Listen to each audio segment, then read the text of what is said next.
오늘 우리에게 주신 하나님의 말씀은 요한일서 4장 8절에서 10절 말씀입니다. 쉬운 성경 말씀으로 봉독합니다. 하나님은 사랑이시기에 사랑할 줄 모르는 사람은 하나님을 알지 못하는 자입니다. 하나님은 그의 독생자를 이 땅에 보내심으로 우리를 향한 그분의 사랑을 보여주셨으며 그를 통해 우리에게 생명을 주셨습니다. 진실한 사랑이란 하나님을 향한 우리의 사랑이 아니라 우리를 향한 하나님의 사랑인 것입니다. 하나님은 당신의 아들을 보내셔서 우리의 죄를 위해 화목제물이 되게 하셨습니다. 아멘. 오늘 나에게 주시는 은혜의 말씀을 듣겠습니다. 할렐루야. 우리 하나님께 사랑과 감사의 박수 다시 한번 올려드리겠습니다. 아멘.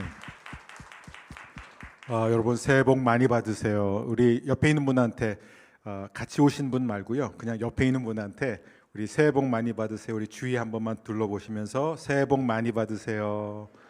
네, 오늘 떡국 드셨나요? 네. 떡국도 꼭 드시고 나이도 한 살 더 잡수시고 우리 모두가 다 주님 안에서 더 성숙하고 멋진 사람들로 변해갈 줄 믿습니다. 이제 명절 당일이라 아마 많은 분들이 또 오래간만에 살아가는 가족들과 또 만나기 위해서 이동도 하고 또 그런 가족 모임들이 있는데, 여러분이 가시는 곳마다 또 만나는 사람들마다 하나님의 사랑이 여러분을 통해 흘러나가게 되기를 바랍니다. 오늘 말씀의 제목은 인생의 가장 중요한 두 질문, 하나님의 러브 스토리 두 번째 말씀인데요. 우리 이 말씀을 함께 듣기 전에 먼저 기도하겠습니다. 사랑하는 주님, 하나님의 사랑은 경험하지 않으면 알래야 알 수 없습니다. 하나님, 오늘 이 말씀이 선포되는 말씀, 듣는 말씀으로 끝나지 않고 경험되는 말씀, 피와 살이 되는 말씀이 될 수 있도록 성령께서 역사하여 주옵소서. 예수님의 이름으로 기도합니다. 아멘.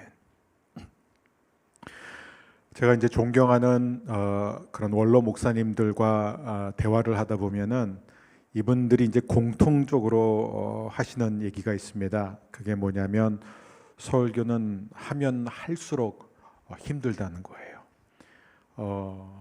설교가 얼마나 어려운지, 한편의 설교를 하기 위해서 얼마나 많은 시간 동안 정말 자기와의 싸움, 또 환경과의 싸움을 해야 되는지 그 치열함에 대해서 나누십니다. 전적으로 동의합니다.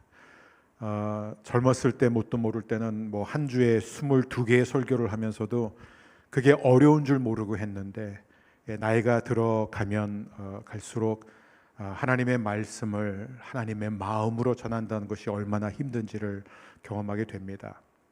하지만 저는 개인적으로 이번만큼 힘든 적이 없던 것 같아요. 왜냐하면 제가 제 아내한테도 그랬어요.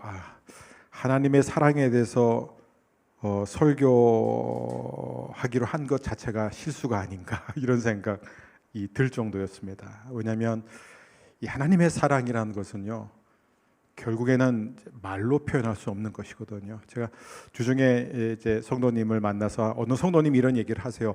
목사님, 경험하지 못한 사람에게 이걸 어떻게 설명할 수 있을까요? 그분은 경험을 하신 거예요. 하나님의 살아계심을 경험하셨기 때문에 이제 이런 얘기를 하는데, 경험하지 못한 사람에게는, 그 은혜를 경험하지 못한 사람에게는 무슨 말로 설명을 할 수 있을까요?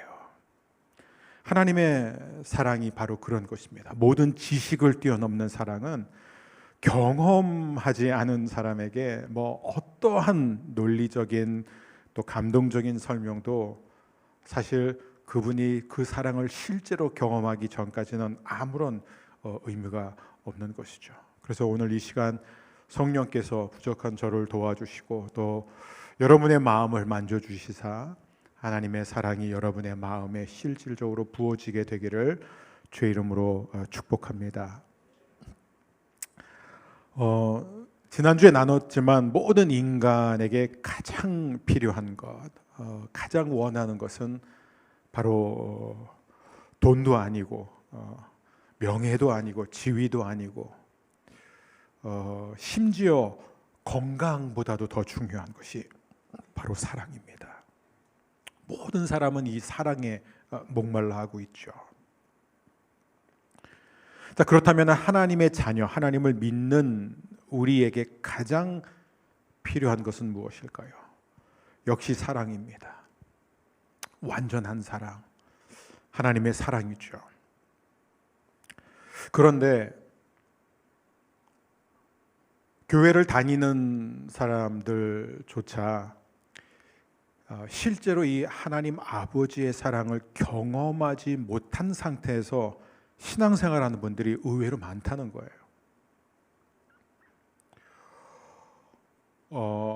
저도 예외가 아니었습니다.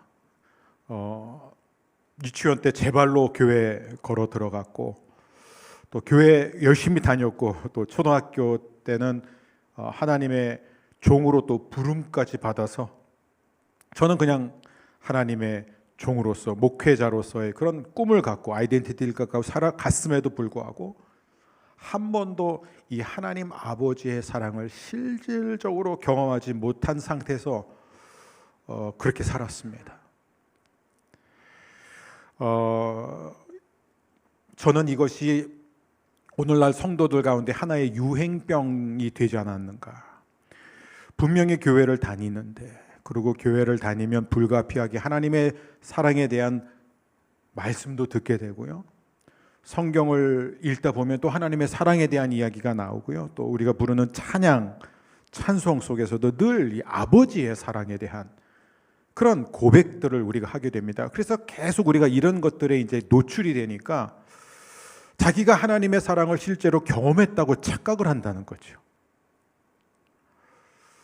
근데 문제가 이거예요. 우리가 실제로 하나님의 사랑을 직접 경험하지 않은 상태에서 계속해서 하나님의 사랑에 대해서 듣고 배우면 어느 순간부터 이 사랑이 굉장히 값싼 사랑으로 전락해 있는 것입니다. 의미가 없는 사랑이에요, 사실. 그래서 하나님의 사랑 말하지만 전혀 감동이 없는 거예요. 여러분, 우리가 이 세상에서도요, 누군가를 사랑하면요, 사랑에 빠진 사람의 특징들이 있는데 그런 특징들이 안 보여요. 나는 원래 좀 사랑 표현이 서툴어서, 나는 원래 이 묵묵히 사랑하는 스타일에서, 인간적으로 그럴 수 있어요. 어떤 분은 더 사랑을 잘 표현하고, 부모님들도 그렇잖아요. 어떤 부모님은 굉장히 이 애정 표현을 진하게 하는 분들이 있고, 저희 부모님은 그러세요. 굉장히 이 애정 표현을 진하게 하세요. 그래서 제가 중고등학생이 됐는데도 친구들 앞에서 안아주시고 뽀뽀하시니까 저 되게 그게 부담스러운데, 나중에 저희 친구들까지도 안아주셔요. 좀 그런 분들이 계실 수 있어요. 그리고 또 어떤 분들은 또 그런 표현을 안 하세요. 자식에게 그런 표현을 안 하세요. 그렇다고 사랑 안 하는 거 아니에요. 사랑하죠. 근데 여러분, 이 하나님의 사랑은 그런 차원의 사랑이 아니에요. 그냥 우리가 인간적으로 사랑하는 사랑, 본능적인 사랑, 그런 사랑의 차원을 뛰어넘습니다. 우리가 이제 다음번에는 우리가 이 땅에서 맺는 이 관계 속에서의 그 사랑을 통해서 우리가 하나님의 사랑을 어떻게 보는지에 대해서도 나누겠지만, 하나님의 사랑은 그렇지 않습니다. 하나님의 사랑을 경험한 사람은요, 그분의 성격이 어떻든 기질이 어떻든 변화가 되어 있습니다. 변하게 되어 있어요. 반드시요. 이게 표시가 납니다. 그런데 우리는 이제 신앙생활하면서 하나님의 사랑에 대해서 노래도 하고 고백도 해요. 그래서 아마 교회를 꾸준히 다니는 분들 가운데 하나님의 사랑을 부정하는 사람은 없을 거예요. 하나님이 나를 사랑하신다는 거 나도 알아. 다 이렇게 얘기하고 동의하고, 심지어 그 사랑을 고백도 하고, 또 내가 아는 다른 사람에게 하나님의 사랑에 대해서 가르칠 수도 있어요, 우리는. 그런데 내가 진짜로 그 하나님의 사랑을 경험하고 그 사랑을 누리면서 살아가고 있느냐, 그건 전혀 다른 문제입니다. 근데 너무 많은 사람들은 그냥 이 가르침을 받은 수준에서 나름 그냥 만족하는 거예요. 이게 관념적인, 이론적인 그런 사랑, 그러니까 내가 지적으로 동의하고 내가 이성적으로 이해한 그런 사랑의 차원에서 만족하면서 신앙생활을 한다는 것이죠. 그러니까 이게 얼마나 사실은 괴로운 건지 몰라요. 신앙생활은 끊임없이 의무가 되는 거예요. 부담되는 거예요. 오늘도 또 교회 가야 되는구나. 오늘 또 이 봉사해야 되는구나. 억지로 하게 되고 의무감으로 하게 되고. 이거는 당연히 사랑하는 사람의 리액션이 아니죠. 사랑하는 사람은 이렇게 행동을 하지 않습니다. 저는 우리 믿는 사람들이 목회자들도 그렇고 교회 직분자들도 그렇고 모든 성도들이 범하기 쉬운 실수가 뭐냐면은 진짜 솔직해지는 거예요. 여러분 그거 느끼지 않으세요? 교회 오면은 모든 분들이 항상 웃고 있다는 거. 제가 오늘의 교회에서 하 목사님한테 여러 번 이제 배운 게 뭐냐면 목사는 광대다. 속으로 울고 있어도 무조건 사람들 앞에서는 환하게 웃어야 된다. 저는 그건 동의합니다. 뭐 제가 슬프다고 여기 와서 막 슬픈 척하면서 여러분한테 말씀을 전할 수는 없잖아요. 근데 여러분 그러나 이제 이런 목회자들이 늘 이렇게 어떤 항상 이렇게 평온한 모습, 좋은 모습을 이제 보이다 보면 이렇게 교회 안에서 직분자들도 같이 또 가면을 쓰게 되고, 그리고 또 성도들도 그냥 교회 오면은 뭔가 이렇게 다 예쁘고 이제 응답받았고 감사하고, 그래서 집사님 어떻게 지냈어요? 할렐루야 너무 잘 지냈습니다. 근데 실제로 잘 지내느냐 이거죠. 그렇지 않은 경우가 참 많아요. 사실 우리가 잘 지낸 적이 있나요? 우리는 늘 이 죄악된 세상에서 끊임없이 싸우면서 패배하면서 낙심도 하고 쓰러졌다가 그렇게 멍들고 상처난 상태에서 우리가 교회에 오지 않습니까? 근데 우리가 조심해야 되는 게 자꾸 우리가 믿음으로 이걸 덮어버리니까 우리가 하나님 앞에서뿐만 아니라 우리 자신에게 또 이웃에게 솔직해지지 못할 때가 많습니다. 그래서 우리는 그런 면에서 조금 거짓말을 멈춰야 돼요. 왜냐하면 우리가 지금 내 상태를 솔직하게 인정하지 못한다면 우리는 하나님의 사랑을 결코 경험할 수가 없습니다. 우리 솔직해져야 되는 거예요. 그래서 저는 여러분한테, 여러분은 하나님의 사랑에 대해서 알고 있습니까? 이런 질문을 던질 마음은 없습니다. 그러면 대부분 다 네라고 그럴 거예요. 물론 안 그럴 분들도 아직 계시겠지만, 그리고 여러분은 이 하나님의 사랑에 대해서 고백할 수 있습니까? 고백도 할 수 있을 거예요. 그리고 여러분이 이 사랑에 대해서 누군가에게 말해줄 수 있습니까? 말할 수 있을 거라고 말씀하실 것 같아요. 근데 여러분 중요한 질문은 이게 아니라 제가 정말 관심 있게 여러분에게 던지고 싶은 질문은 이것입니다. 여러분은 지금 하나님의 사랑을 경험하면서 살고 있습니까? 그 사랑에 매여 살고 있습니까? 여러분은 하나님의 사랑으로 인해서 지금 가슴이 뛰고 있습니까? 이거는 다른 얘기입니다. 하나님의 사랑.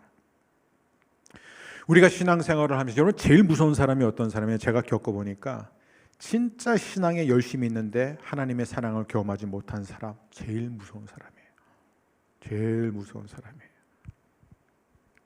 그러니까 어떤 신앙에 열심히 생기는 것보다 더 중요한 게 뭐냐? 이 하나님의 사랑이 우리에게 임하는 것입니다.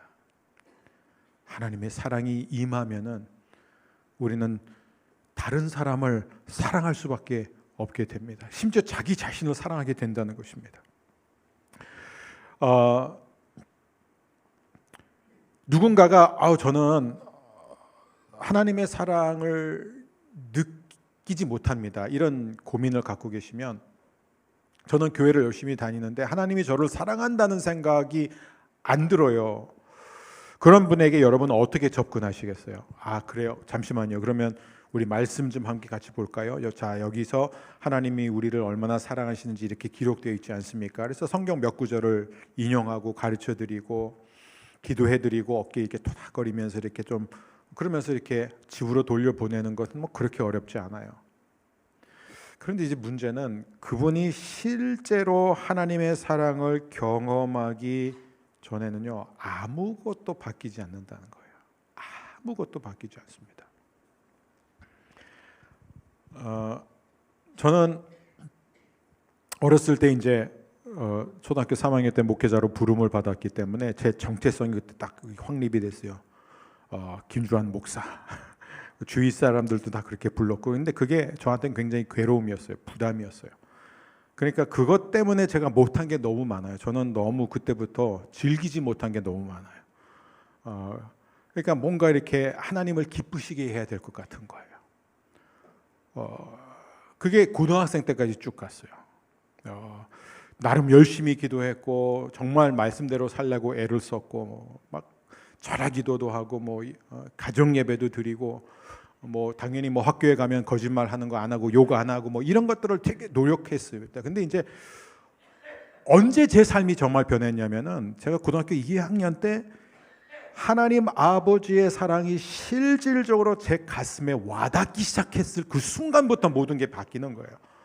너무 거짓말같이 제 인생이 그냥 하루아침에 바뀌기 시작하는 거예요. 안 바뀌던 게 그러니까 제 내면까지 바뀌는 것을 경험하게 됩니다. 왜냐하면 하나님의 사랑이 우리의 마음에 부어지게 되면요, 내가 내 자신을 보는 관점이 바뀌게 되고 나 자신을 보는 관점만 밖에 아니라 주위에 있는 사람을 보는 관점도 바뀌고 심지어 우리 주위 온 세상을 보는 관점이 바뀌게 되어 있습니다. 이게 바로 하나님의 사랑의 특징이라는 것이죠. 여러분, 인생에서 가장 중요한 두 질문은 무엇인가? 사실 제가 하나님의 사랑을 실제 경험하기 전까지는 이 두 질문이 굉장히 불편했어요. 이 두 질문을 늘 피하고 싶었어요. 그게 뭐냐? 첫 번째, 나는 누구인가 였던 거예요. 나는 누구인가. 그리고 두 번째는 뭐냐면 나는 사랑받고 있는가. 이게 되게 중요합니다. 자, 나는 누구인가? 나는 누구예요? 하나님의 자녀라는 거예요. 그렇죠? 여러분 누구예요? 하나님의 아들, 하나님의 딸이에요. 근데 자녀라고 해서 다 부모의 사랑을 받아들이지 않습니다. 부모의 사랑을 받아들이지 않는 부모들이 많아요. 제 아들 녀석이 이렇게 밥보다 간식을 더 많이 먹어요. 밥을 많이 못 먹게 하는 거는 성공했는데 이제 간식을 막 방에 갖고 들어가가지고 그냥 과자 봉지를 한 8개씩 다 뜯어서 먹어요. 근데 자기가 그래요. 자기 객관적으로 살 안 쪘다고. 괜찮다고 그래요. 그래서 계속해서 이제 아빠가 하는 일 가운데 하나 들키면 제가 그 과자를 다 빼앗습니다.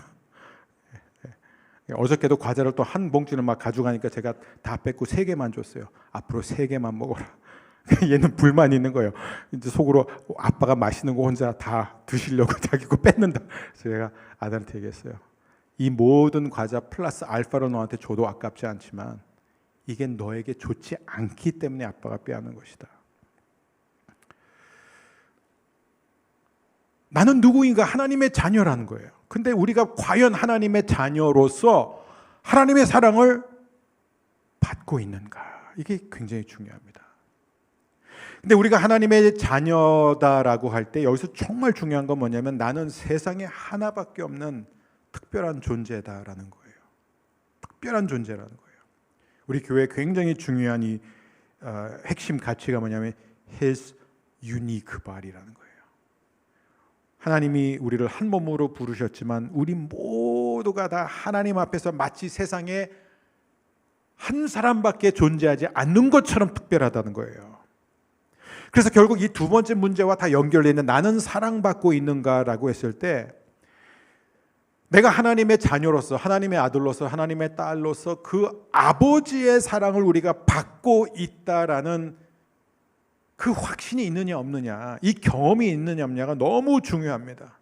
저는 이 땅에서도요, 자기 자신의 부모님이 자신을 사랑했다라고 생각하지 않는 성인들도 많이 만났습니다.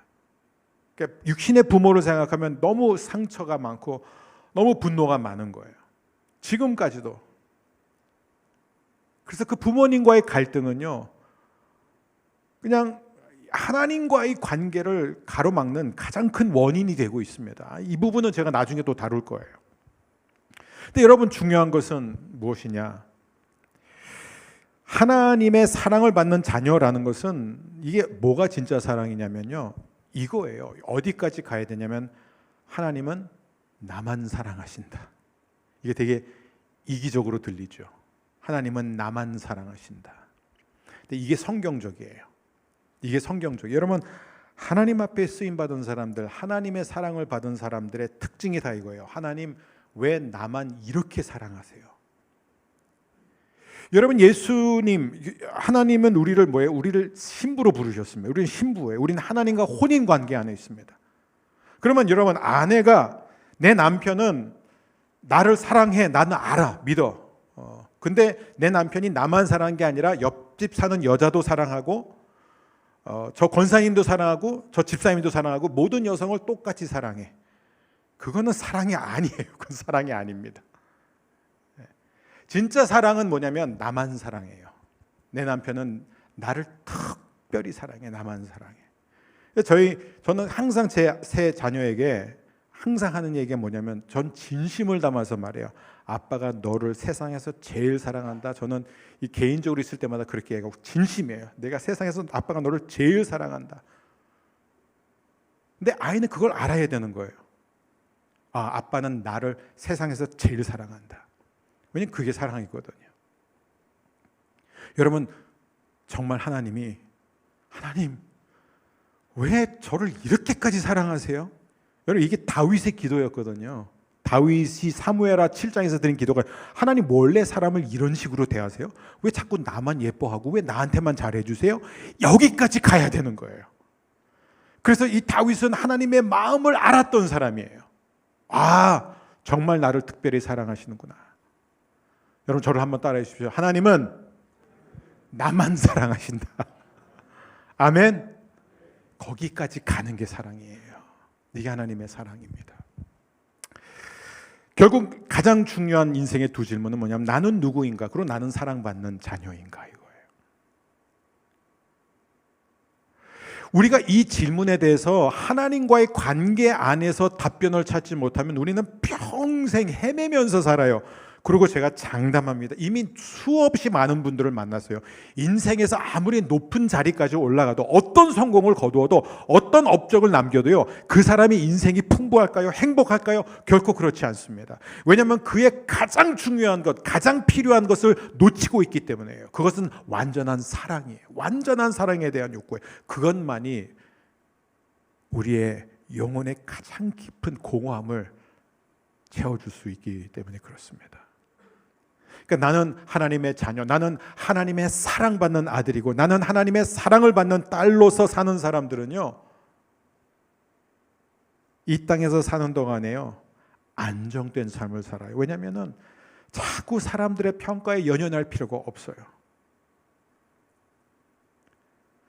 거짓말, 세상에 얼마나 많은 거짓말들이 많아요. 얼마나 많은 거짓말, 거짓 평가들이 얼마나요. 거기에서 그거에 따라서 내가 왔다 갔다 할 필요가 없다는 거예요. 왜냐하면 내가 누구인지 알기 때문에. 나는 사랑받는 하나님의 딸, 하나님의 아들. 이런 사람의 삶은요, 무엇을 해도요 풍성해지고 풍요로워질 수밖에 없습니다. 여러분 지금 누군가를 정말 사랑하고 계세요? 혹시 누군가를 정말 사랑하고 계신 분만 손 들어주세요. 누군가를 지금 결혼하신 분이 손 안 들면 굉장히 누군가를 사랑하고 계시다. 예. 끝까지 손 안 드시면 네, 이제 드디어 손 들었습니다. 네. 자, 여러분 왜 사랑하세요? 그게 배우자일 수 있고 부모님일 수 있고 자녀일 수 있어요. 아니면 연인일 수 있어요. 여러분 왜 사랑하세요? 여러분이 그 상대방을 사랑하는 10가지 이유를 댈 수 있습니까? 대보세요. 일단 뭐 예쁘고 나한테 잘해주고 마음이 따뜻하고 뭐 마음이 통하고 뭐 여러 가지 이유 될 수 있죠. 근데 여러분 10가지 이유를 쓰든 뭐 100가지 이유를 쓰든 여러분 분명한 거는 그 누구도 만족할 만한 답변 찾을 수 없을 거예요. 왜냐하면 사랑은 그런 게 아니거든요. 마음이 통해요? 통하는 줄 알았겠죠. 살다 보면 안 통할 때가 많아요. 따뜻하다고요? 결혼해서 살아보세요. 항상 따뜻한지. 그 따뜻한 마음은 온데간데 없이 사라질 때도 있어요. 예쁘다고요? 오래 안 가요. 무슨 얘기입니까? 여러분 결국 사랑이라는 건 뭐냐? 물론 우리가 딱 그 사람을 처음 본 순간 뭔가 이렇게 마음이 통할 수 있어요. 뭔가 이렇게 마음이 확 열려요. 그리고 특별한 순간도 같이 했을 수 있고 중요한 결정들도 함께 내렸을 수 있어요. 함께함의 어떤 그런 이런 거 있을 수 있어요. 근데 여러분 결국은 이런 것들을 함께 했기 때문에 사랑한 건 아니에요. 사랑하기 때문에 이런 과정들을 밟는 것이죠. 왜냐하면 사랑은 결국에는 뭐냐면 인간적인 사랑도요 말로 표현할 수 있는 게 아니기 때문에 그래요. 사람들은 좀 더 사랑을 잘해보고자 막 책도 사서 읽어요. 사랑에 관한 책도 읽고 막 강연도 듣고 뭐 정보도 수집하고 데이터도 막 이렇게. 근데 여러분 결국에는 사랑이라는 거 그래 맞아 나도 그렇게 생각해 하고 우리가 100번 지적으로 동의해도 그것이 우리 안에 있는 사랑을 키워내지 못한다는 것입니다. 여러분 좋은 책 읽으면 우리가 다 사랑하게 됩니까?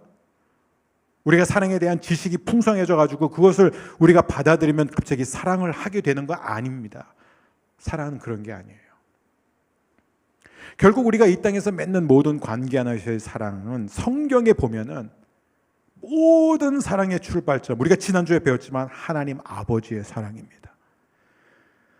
인간의 모든 지식, 지각을 뛰어넘는 그 사랑을 우리가 맛보지 않는다면 우리는 결코 누구도 제대로 사랑할 수 없습니다. 그러면은 하나님의 사랑은 무엇일까요?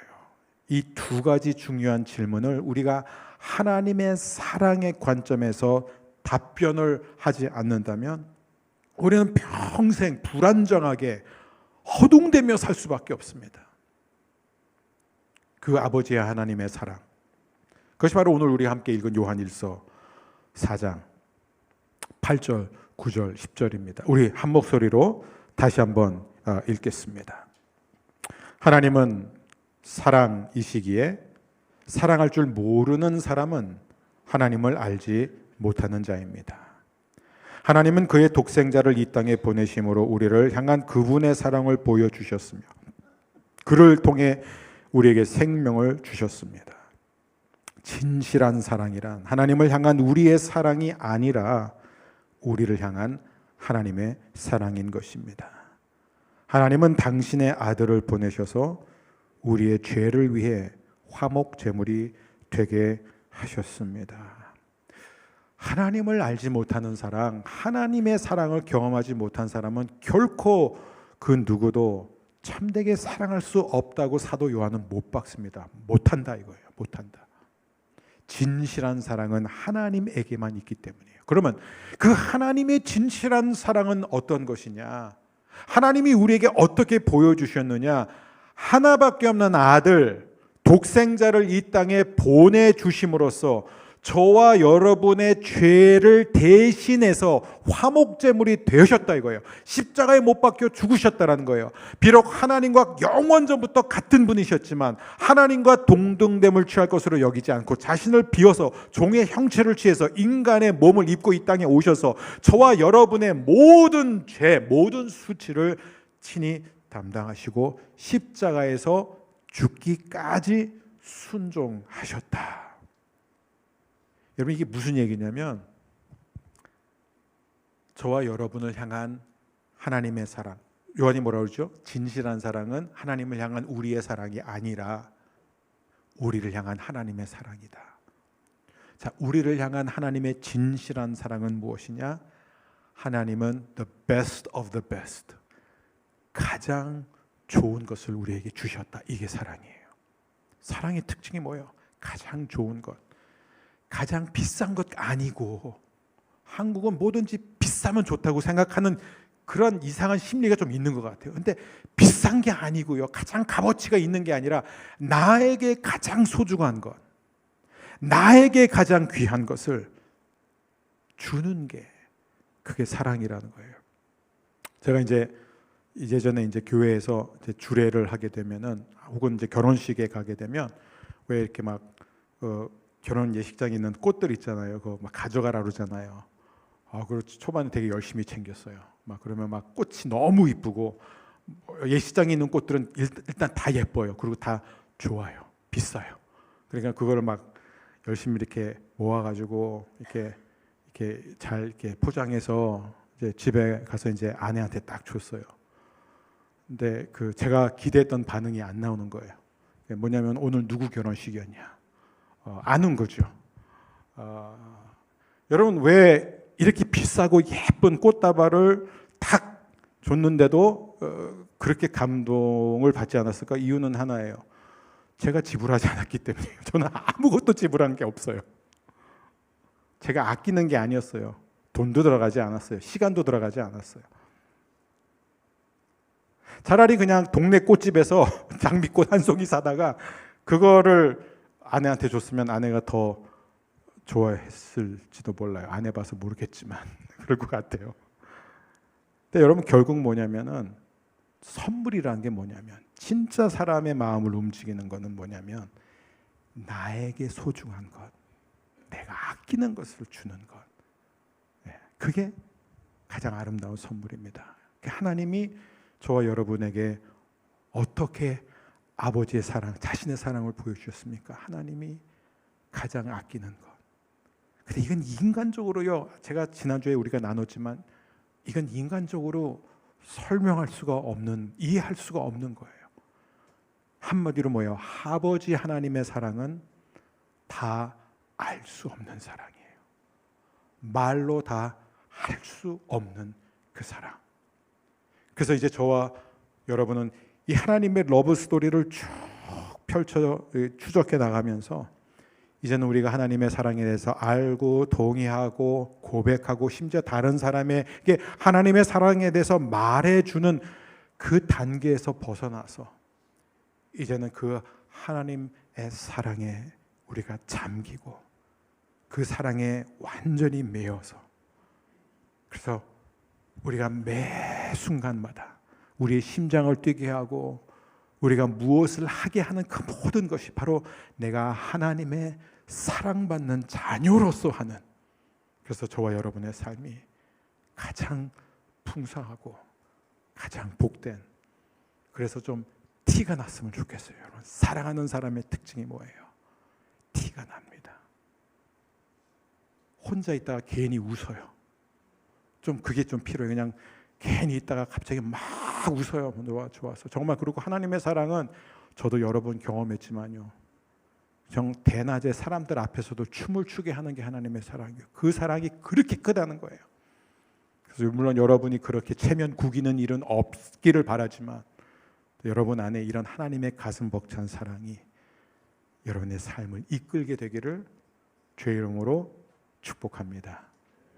우리 시간에 함께 자리에서 일어나셔서 함께 찬양하며 나가겠습니다. 특히 이 찬양의 후렴 부분에 보면은 이런 고백이 있어요. 그 다 알 수 없네 주의 은혜 내 죄 위한 주 십자가. I'll never know. 나는 영원히 알 수 없을 것이다. 이게 원제예요. 나는 영원히 알 수 없을 것이다. 하나님이 나를 사랑하시기 위해 나를 사랑하셔서 아들까지 내어준 그 사랑은 우리는 어쩌면 영원히 알 수 없어요. 그러나 그 사랑이 여러분 안에 오늘 부어지기를 주의 이름으로 축원합니다. 찬양하겠습니다.